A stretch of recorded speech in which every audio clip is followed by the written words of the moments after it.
আসসালামু আলাইকুম। স্বাগত জানাচ্ছি RTV রাতের সংবাদে। পুরোটা সংবাদে আপনাদের সাথে রয়েছে আমি নুসরাত সুলতানা। শুরুতে জানিয়ে দেব মার্কেটের ব্যাংক সংবাদ শিরোনাম।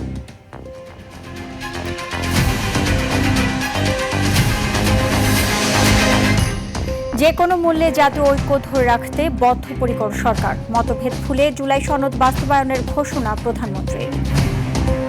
যে কোনো মূল্যে এই জাতীয় ঐক্য অটুট এবং বজায় থাকবে ইনশাআল্লাহ। মাননীয় স্পিকার, জুলাই সনদে স্বাক্ষরিত প্রতিটি দফা বাস্তবায়নে আমরা জনগণের কাছে দায়বদ্ধ, অঙ্গীকারবদ্ধ।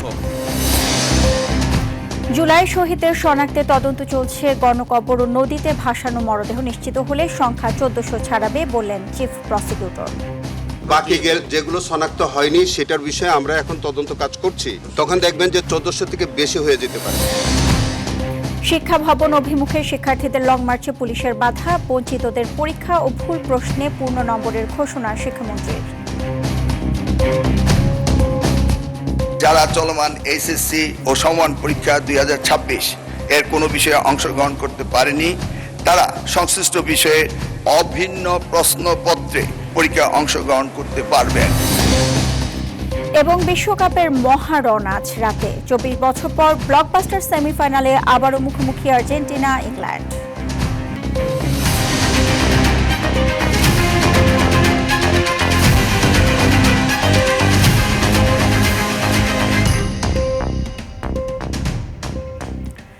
দর্শক শুনছিলেন মার্কেটের ব্যাংক সংবাদ শিরোনাম। এবার বিস্তারিত। মতপার্থক্য থাকলেও সরকারি ও বিরোধী দলের মধ্যে বিদ্যমান জাতীয় ঐক্য যে কোনো মূল্যে বজায় রাখা হবে। সংসদ অধিবেশনের সমাপনী বক্তব্যে এ প্রত্যাশা করেন প্রধানমন্ত্রী তারেক রহমান। এ সময় উগ্রবাদ ও চরমপন্থা রুখতে বিরোধী দলের সহযোগিতা কামনা করে তিনি বলেন, স্বাক্ষরিত জুলাই সনদের প্রতিটি দফা বাস্তবায়নে বিএনপি সরকার দায়বদ্ধ। সর্দার রাজীবের রিপোর্টে দেখুন বিস্তারিত। 2026 অবিলম্বে রাষ্ট্রপতির আদেশ পাঠের মাধ্যমে বৃহস্পতিবার শেষ হয়েছে ত্রয়োদশ জাতীয় সংসদের দ্বিতীয় ও চলতি অর্থ বছরের বাজেট অধিবেশন। শেষ দিনের বক্তব্যে বাংলাদেশকে কল্যাণ রাষ্ট্রে রূপান্তরের অঙ্গীকার করেন প্রধানমন্ত্রী। আমাদের ধর্মীয়, সামাজিক, সংস্কৃতি এবং পারিবারিক মূল্যবোধের মনে হয় অবক্ষয় ঘটেছে কিছু। আমাদের এই মূল্যবোধকে ফিরিয়ে আনতে হবে, যে কোনো ভাবেই হোক না কেন।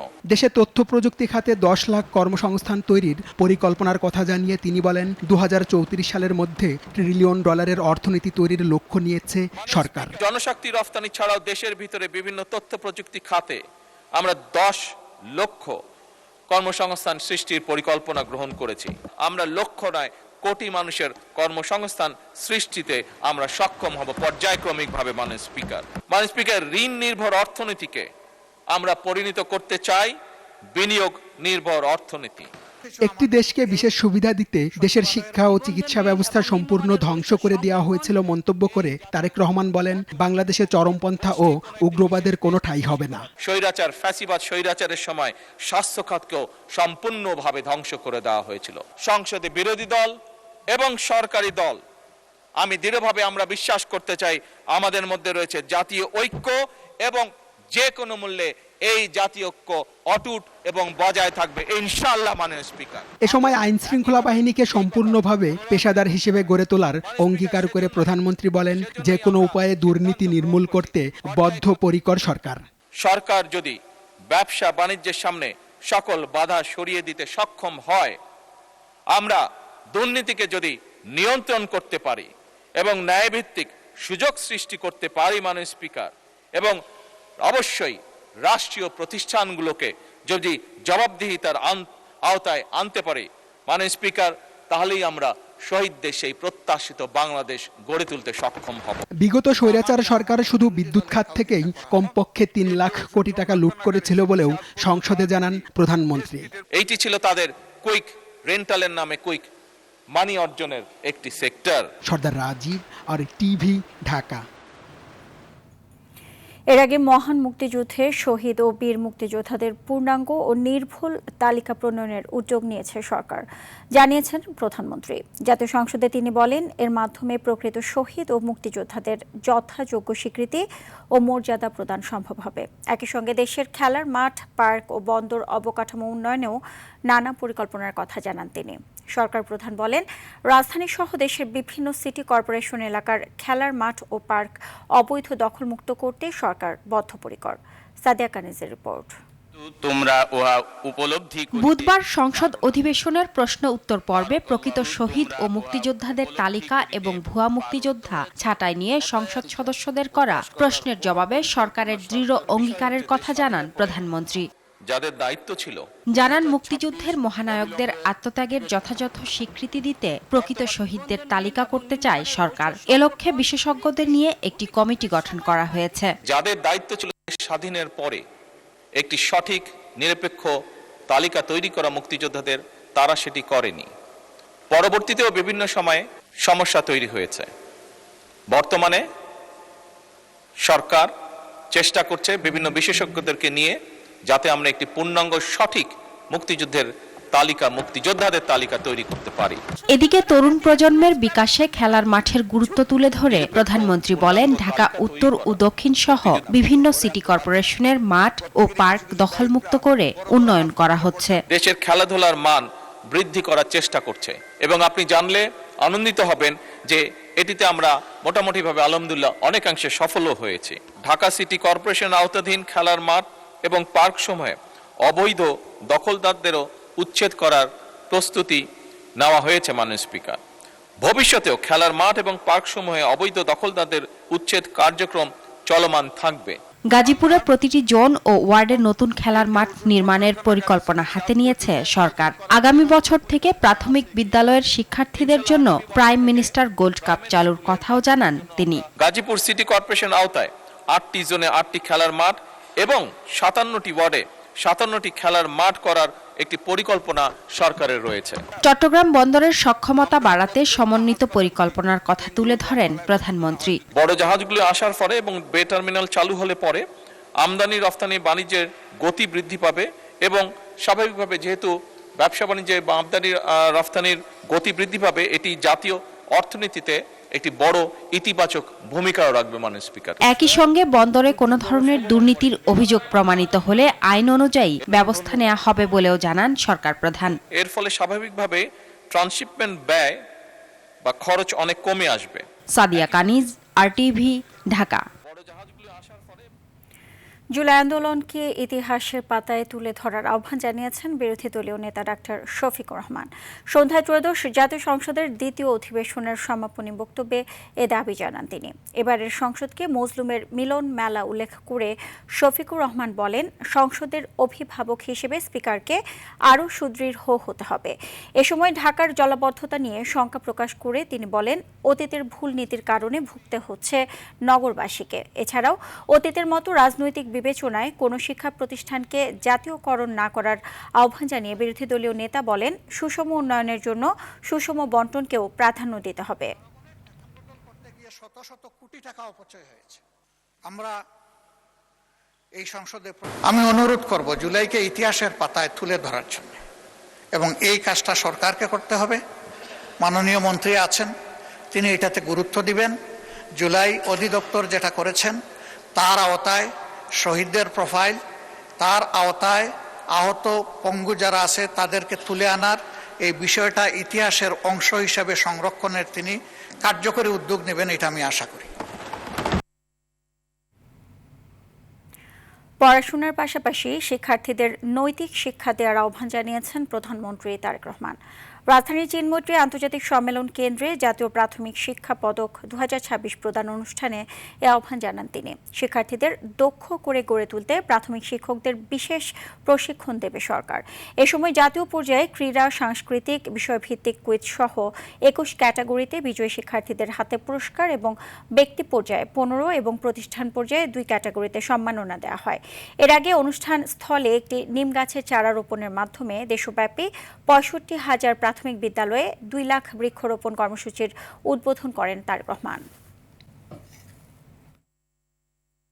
যদি একটি মানবিক বাংলাদেশ আমাদেরকে গড়ে তুলতে হয়, তাহলে অবশ্যই আমাদের এই যে ছোট কোমলমতি শিশুগুলো আছে তাদেরকে আমাদের মানবিক মানুষ হিসাবে গড়ে তুলতে হবে।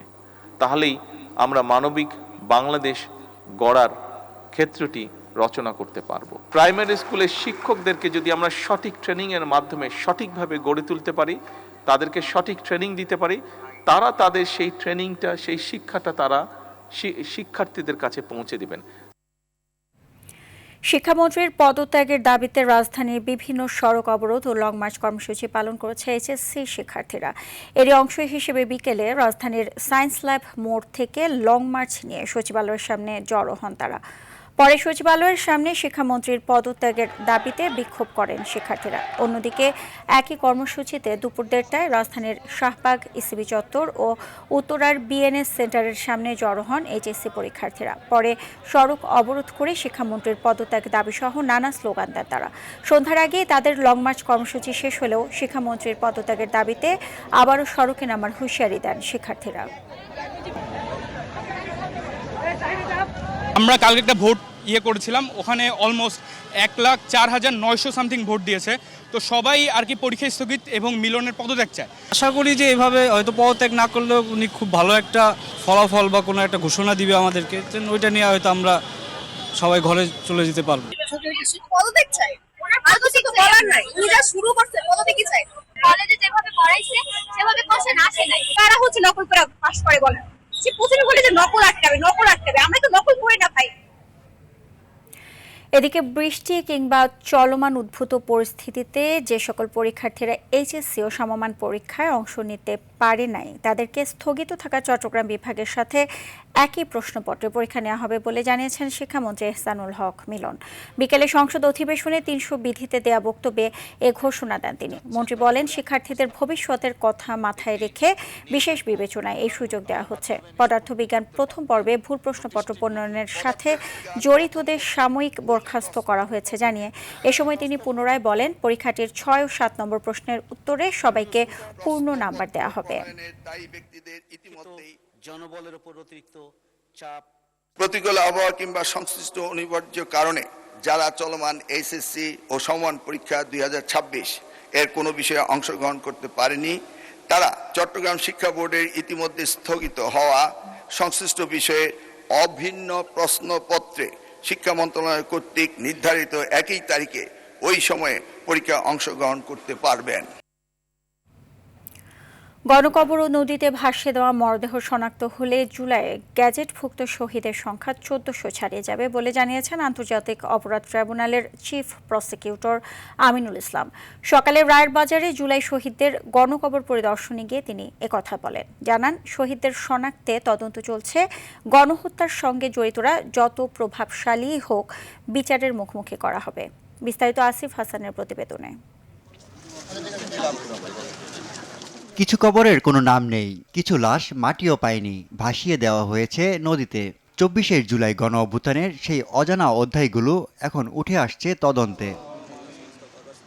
সকালে জুলাই শহীদদের গণকবর পরিদর্শন করেন আন্তর্জাতিক অপরাধ ট্রাইব্যুনালের চিফ প্রসিকিউটর আমিনুল ইসলাম। পরিদর্শন শেষে তিনি জানান, তদন্তে গণকবরের পাশাপাশি নদীতে অনেক মরদেহ ভাসিয়ে দেওয়ার প্রমাণও মিলেছে। 865টা আমাদের ইতিমধ্যে শনাক্ত হয়েছে, আর বাকি যেগুলো শনাক্ত হয়নি সেটার বিষয়ে আমরা এখন তদন্ত কাজ করছি। তারই মধ্যে আজকের 114টি জোরাইন কবরস্থানে, নারায়ণগঞ্জে, মাতোয়াইলে এবং মুন্সিগঞ্জে সেখানেও আমরা শনাক্ত করার চেষ্টা করছি সেখানে কতগুলো লাশ আছে।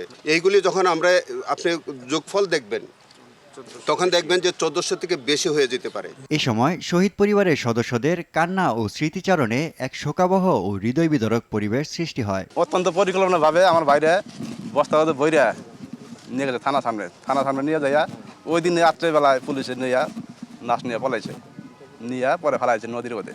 আমি জানতে পারি 1.5 বছর পরে এই যে আমগুলো ডিএনএ টেস্ট করে কবরটা পাওয়া দিছে।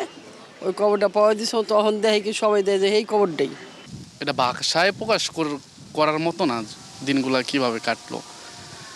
ধরেন এখন তো জুলাই মাস চলতেছে, এখন নানান লোক আসতেছে, নানান লোক খোঁজ খবর নিতেছে। জুলাই মাস আগস্ট মাস চলে যাক, কাউকে খুঁজে পাওয়া যাবে না। সরকারের কাছে দ্রুত ন্যায় বিচারের পাশাপাশি কবর সংরক্ষণে যথাযথ পদক্ষেপ নেওয়ার দাবি জানান শহীদ পরিবারের স্বজনরা। আসিফ হাসান, RTV, ঢাকা।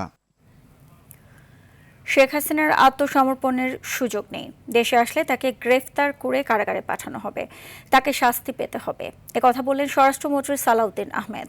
ঢাকা বিশ্ববিদ্যালয়ে টিএসসি অডিটোরিয়ামে ছাত্রদল আয়োজিত জুলাই অভ্যুত্থান নিয়ে আলোচনা সভায় একথা বলেন তিনি আরও বলেন, সাবেক আইজিপি বেনজির আহমেদকে দ্রুত দেশে ফিরিয়ে আনা হবে। সভায় ছাত্রদলের কেন্দ্রীয় কমিটির সভাপতি রাকিবুল ইসলাম রাকিব এবং সাধারণ সম্পাদক নাসির উদ্দিন নাসির সহ বিভিন্ন ছাত্র সংগঠনের শীর্ষ নেতারা বক্তব্য দেন।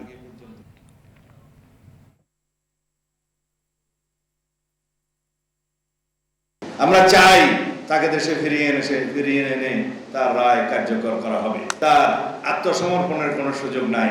তাকে প্রথমেই গ্রেফতার করা হবে, তাকে ফিরিয়ে নিয়ে এসে এবং রায় কার্যকর করা হবে। ফেসিবাদী দূষর মন্ত্রী এমপি যারা বিভিন্ন সরকারি কর্মকর্তা ফেসিবাদের দূষর ছিল, তাদেরকে ফিরিয়ে আনার জন্য আমরা ইন্টারপোলের মাধ্যমে অ্যারেস্ট ওয়ারেন্ট জারি করেছি।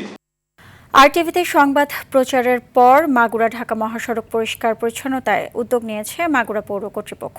সকাল থেকে পৌরসভার কর্মীরা মহাসড়কের পাশে দীর্ঘদিন ধরে জমে থাকা বালু অপসারণ এবং সড়কের আইল্যান্ডে জন্ম নেওয়া ঘাস আগাছা পরিষ্কারের কাজ শুরু করেন। পর্যায়ক্রমে মহাসড়কের বিভিন্ন অংশে এ কার্যক্রম পরিচালনা করা হচ্ছে। পরিষ্কার পরিচ্ছন্নতার এ উদ্যোগে সন্তোষ প্রকাশ করেছেন স্থানীয়রা। এদিকে গুরুত্বের সঙ্গে সংবাদটি তুলে ধরায় আরটিভিকে ধন্যবাদ জানান জেলা পৌর কর্তৃপক্ষ। পৌর প্রশাসক, নতুন প্রশাসক মহোদয়, তার নির্দেশে আমরা এই যে বালু, ময়লা আবর্জনা প্রতিনিয়ত রেগুলার পরিষ্কারের কাজগুলো চলমান রেখেছি। পৌরসভা উদ্যোগ নিয়ে পরিষ্কার পরিচ্ছন্নতা করছে, এতে আমরা খুশি। এই ধারা যেন অব্যাহত থাকে। রাতের সংবাদে পর্যন্তই। মধ্যরাতের সংবাদ একটা দেখার আমন্ত্রণ রইল। এতক্ষণ সাথে থাকার জন্য সবাইকে ধন্যবাদ।